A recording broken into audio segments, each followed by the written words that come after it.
So now we get down to the meat and potatoes of this, degrees and radians. We need to convert from one unit to the other. So in question A, it's clear that you've been given degrees, and we need to convert into radians. So we'll use the radians formula.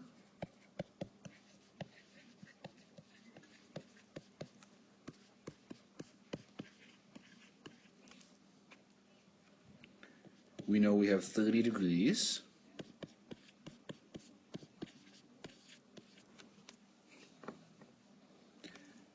And while it may be tempting just to go pop this into a calculator, when our answer is in radians, it's common to leave it as fractions, so we'll look to reduce whatever we can.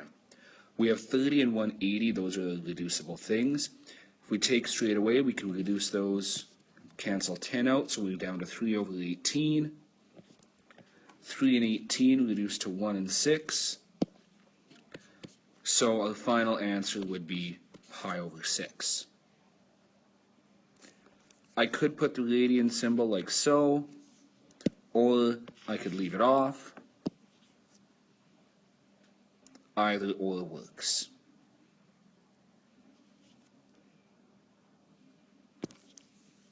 Question B, we had negative 120 degrees. So same conversion. Our radians equals our degrees times pi over 180. Reduce what we can take a 10 out of each of those. We're at 12 over 18.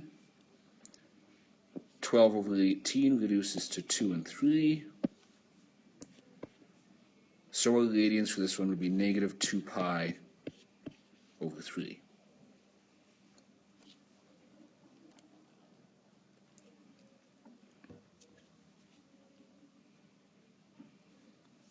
Question C. We have 5 pi over 4. We've got two giveaways that this is actually radians. The fact that there's a pi in the angle, as well as there's no degree symbol. So we need to go into degrees this time.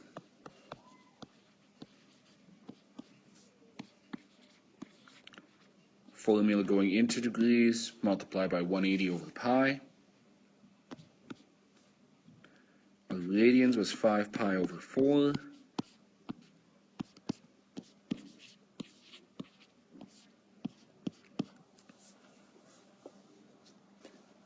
And quite often when we're going from radians into degrees, we'll be able to cancel our pi's straight away.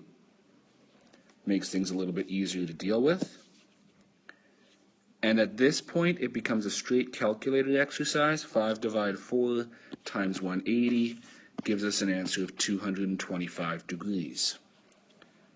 And again, that degree symbol is incredibly important. It tells us that the angle is in degrees. Otherwise, we'd have to assume it's in radians.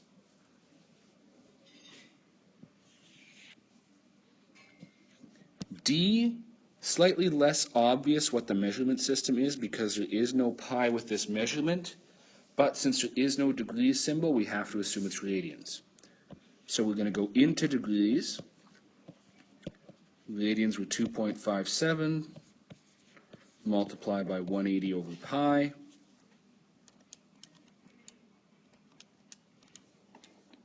And at this point, there is no pi to cancel out, so this becomes a strict calculated exercise. 2.57 times 180 divide pi, rounding to 2 decimal places, which would be nearest hundredth, 147.25 degrees.